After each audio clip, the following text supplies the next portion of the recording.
अस्सलाम वालेकुम मेरे प्यारे सी यूट्यूब की फैमिली जी, क्या हाल है? ठीक ठाक। क्या अल्लाह ताला आप सबको अपने अपने घरों में खुश आबाद रखे। तो जी माशाल्लाह से सुबह का टाइम था और हमें इमरजेंसी हुई थी क्योंकि हमने जाना था बाज़ार। और आपको बाज़ार का आज मैं चक्कर दिलवाऊंगी क्योंकि मेरा काम था। अम्मी ने कुछ चीज़ें मुझे दिलवानी थी। तो बस ये है कि अम्मी ने कहा बस आज बादल भी हैं, मौसम भी बहुत अच्छा पेशावर का हो रहा था। तो बस मैंने कहा कि अम्मी आप ना बैठी रहो उस कमरे में जाकर। और जो सिस्टर है वो नाश्ता बना रही थी, मैंने कहा मैं समेट लेती हूँ। इस तरह ये कि सिस्टर आ जाती ना छोटी तो काम थोड़ा सा बढ़ जाता है और ज़रा आसानियाँ हो जाती हैं। तो छोटी सिस्टर को बाज़ार लेके जाना था क्योंकि अम्मी इतना नहीं फिर सकती।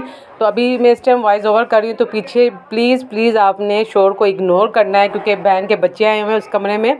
तो मैं इस कमरे में आके वॉइस ओवर कर रही हूँ, हर वीडियो मुझे कहना पड़ता है। तो बस सिस्टर ये कि नाश्ता बना रही थी और मैं पास खड़ी हुई थी तो उनसे मैंने यही कहा कि आप हट जाओ तो मैं नाश्ता बना लेती हूँ। वो कहती नहीं आपने भई आप फुल रेस्ट करना है, कोई काम नहीं करना। उधर का क्या फ़ायदा आपका, मैं के आके भी आप कामों में लग जाओ और वहाँ भी जाके काम करो। यहाँ आपने अच्छी ना अपनी मज़े की सेहत बना के जाना है। तो सब यही कह रहे हैं कि माशाल्लाह इतनी अच्छी आपकी सेहत हो रही है, रंग भी साफ़ हो रहा है। तो मैंने कहा अम्मी जैसा देश वैसा भेस। ज़ाहिर बात है वो नमी वाला मौसम है, मुल्तान में ज़रा गर्मी शदीद पड़ती है, पेशावर में गर्मी पड़ती है लेकिन इतनी नहीं पड़ती है। यहाँ भी गर्मी होती है लेकिन इतने पसीने नहीं आते हब्स वाले जैसे कि मुल्तान में आते हैं। तो यहाँ देखें मेरी सिस्टर है कैसे मज़े के करारे करारे पराठे बना रही हैं। तो मेरे जो बच्चे हैं मेरी बहनों के हाथ के जो पराठे हैं बहुत शौक़ से खाते हैं। तो यही कहते हैं आनी जब आप आती हो ना तो आप पराठे बनाया करो। तो यहाँ देखें मेरी बहन का छोटा वाला बेटा है ना, हर वक्त इनके हाथ में टैप होता है, ये छोड़ते ही नहीं हैं, इनसे छुपाना पड़ता है। बस अब पत्नी आजकल के बच्चों को क्या हो गया समझ से बाहर है, छोड़ते ही नहीं है। जिस जगह आप छुपा लो ना ये टैप या कुछ भी मोबाइल तो इनको पत्नी कहाँ से मिल जाता है। बस अल्लाह ताला सब के बच्चों को अपने हिफ्ज़ व अमान में रखे। और माशाल्लाह अम्मी ने ना पूरे घर में सूट थे और इतने माशाल्लाह इतने ज़बरदस्त ये लगाए हुए हैं मक्का मदीना की, तो खाना काबा की तस्वीरें लगाई हुई हैं। तो अम्मी कहती है मुझे, मैं सुबह उठ के पहले इनको देखती हूँ फिर उसके बाद घर का काम करती हूँ। तो बस मेरे घर में माशाल्लाह इस तरह लगी हुई हैं। और ये गली में आप लोगों को दिखा रही हूँ, आमने सामने सबके घर हैं अपने अपने, हमारा भी माशाल्लाह से अपना ही घर है। और जब अब्बू सऊदीया गए हुए थे ना तो जब भी हमने ये बनवाया था अब्बू आए थे तो माशाल्लाह से घर बना हुआ था। और ये सामने जो पड़ोस है उन्होंने ये छोटे छोटे, मैंने आपको पिछली वीडियो में भी दिखाए हैं कि पिजन और चिड़ियाँ कबूतर क्या क्या रखे हुए हैं। तो जी यहाँ हम निकल चुके थे, हम कैंट एरिया में रहते हैं। बहुत खूबसूरत मंज़र है, बहुत खूबसूरत है, नीट एंड क्लीन। और आर्मी वालों ने बहुत ज़्यादा यहाँ नीट एंड क्लीन जगह रखी हुई है। प्यारी प्यारे ये देखिए सिनरियाँ आपको नज़र आ रही हैं, खूबसूरत जगह बनाई हैं। सारे आर्मी जो फैमिलीज़ है वो रहती हैं उनकी। और हमारा अंदर की तरफ घर है, बहुत ज़्यादा सेफ्टी है हमारे यहाँ घर की, बहुत ज़्यादा सेफ्टी है। और मैंने कहा चले आपको अपने जहाँ हम रहते हैं वहाँ का भी व्यू दे दूँ। और यहाँ शेल्टर चलती है हमारे घर से लेके सदर बाज़ार तक और हम आराम से बैठ के ना उस शेल्टर में बैठ के पहुंच जाते हैं। ना ही हमें कोई रक्षा कराना पड़ता है, ना ही कोई गाड़ी, कुछ भी नहीं। ये ओपन शेल्टर होती हैं, यहाँ लेडीज़ जेंट्स आगे पीछे बैठ जाते हैं और हमारे घर से चलती है और सीधा हम सदर बाज़ार में पहुंच जाते हैं। और इतने माशाल्लाह मौसम भी बहुत मज़े का हो रहा था और बहुत ज़्यादा अच्छा व्यू था। तो मैंने कहा क्यों ना रास्ते से ही वीडियो बनाती जाऊँ।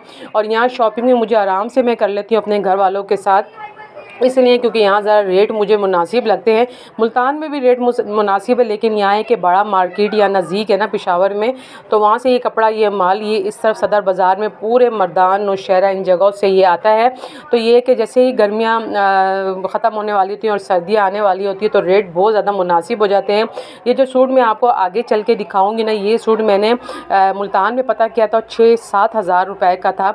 और यहाँ ये कि सिस्टर्स ने मेरी पहना था। ज़ाहिर बात है हर जगह के अपने अपने अच्छी दुकान से लेंगे तो महंगा सूट मिलेगा, नॉर्मल दुकान से लेंगे तो कम प्राइस का मिलेगा। तो बस ये है कि जो सिस्टर हैं तो कहती हैं कि हमने भी अभी ईद पे सूट बनाए हैं तो बहुत खूबसूरत है। मैंने अपने सिस्टर से यही कहा कि ये सूट तो वहाँ 7-8 हज़ार रुपये का है और सिलवा के तो बहुत ही ज़्यादा महंगा पड़ जाता है।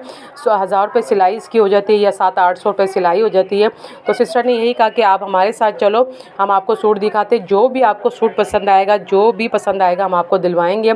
तो बस सिस्टर सूट दिला रही थी और अम्मी भी सूट दिला रही थी। तो माशाल्लाह जब मैं आती हूँ तो मेरे पास बहुत ज़्यादा सामान जमा हो जाता है और बहुत ज़्यादा मतलब ये कह लें कि ना इतना ज़्यादा सामान होता है। लाती हूँ मैं 2 बैग और जाती हूँ तो मेरे पास 4-5 बैग होते हैं। माशाल्लाह मेरी 3 बहनें हैं तो वो मेरे को गिफ्टिंग करती हैं।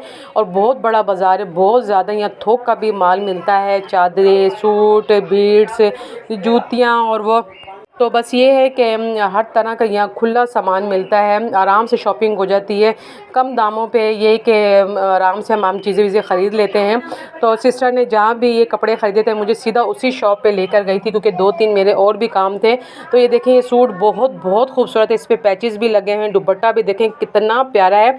तो सेम मैंने वैसा ही सूट लिया जैसे कि मेरी सिस्टर ने जब मैं आई थी ना तो लिया हुआ था। तो कहती वैसे ही सूट आप ले लो। तो बहुत नरम और मुलायम कपड़ा था, इसके पैचेस आप चेक करें। दुकान वाले को जब मैंने वीडियो स्टार्ट की बनाने तो उन्होंने अपने और भी कपड़े निकाल के दिखाए कि ये देखें ये कपड़े हैं। और आप देखें लोन भी बहुत खूबसूरत थी और इसकी प्राइस ज़्यादा नहीं थी, सिर्फ़ और सिर्फ 4,000 थी। अगर ये आप बुटीक से लेंगे तो आपको 7-8 हज़ार रुपये का ये सूट पड़ेगा पैचेस वाला, क्योंकि मैंने पता किया होता है इतने खूबसूरत इसके पैचेस थे। गला इसका बना हुआ था, दामन इसका बना हुआ था, दुपट्टा इसका सिल्क का था। तो वही मैंने कहा कि यहाँ तो बहुत रेट कम है। तो मेरी सिस्टर मुझसे मजाक करी कि तुम कपड़ों का काम स्टार्ट कर लो, यहाँ से कपड़े लेके जाया करो पेशावर से और वहाँ सेल कर दिया करो। तो मैंने कहा शॉप से तो हर कोई ले लेता है, लेकिन अगर आप खुद जाके सेल करो ना तो कोई भी नहीं लेता, बहुत ज़्यादा तंग करते हैं लोग। ये देखें पैचेस देखें कितने खूबसूरत हैं, ये भी रिजनेबल था, बहुत रिजनेबल था। तो मैंने कहा क्यों ना अपनी माओ बहनों को जितने भी हैं पेशावर का ये कपड़ा दिखाया जाए। और देखें कितना खूबसूरत ये गला बना हुआ है, पैचेस बने हुए हैं। और देखें प्रिंटेड ये शर्ट्स थी और उसके साथ प्रिंटेड शलवारें थी और सिल्क के दुपट्टे थे और प्रिंटेड शर्ट पे ये गला लगना था, दामन लगना था, बाजू लगने थे और रेट भी इसके बहुत कम थे। और दुपट्टा देखें उन्होंने हाथ में लिया हुआ है। और देखिए आपको मैं सारा A to Z दिखा रही हूँ ताकि कभी आपको लेना हो ना पेशावर से, कोई आपका जानने पहचानने वाला कोई हो या कोई पेशावर जा रहा तो इजीली आप कपड़े मंगा सकें। तो ये देखें कपड़ों के रेट भी मैंने आपको दिखा दिए, कपड़ों का स्टफ़ भी दिखा दिया और उसके पैचेस भी दिखा दिए। बस वहाँ से मैंने 1-2 सूट पसंद किए और लिए। मैं आप मुल्तान जब मैं जाऊँगी तो आपको पूरी शॉपिंग दिखाऊँगी। तो यहाँ से हम होटल चले गए, वहाँ हमने आइसक्रीम खाई। तो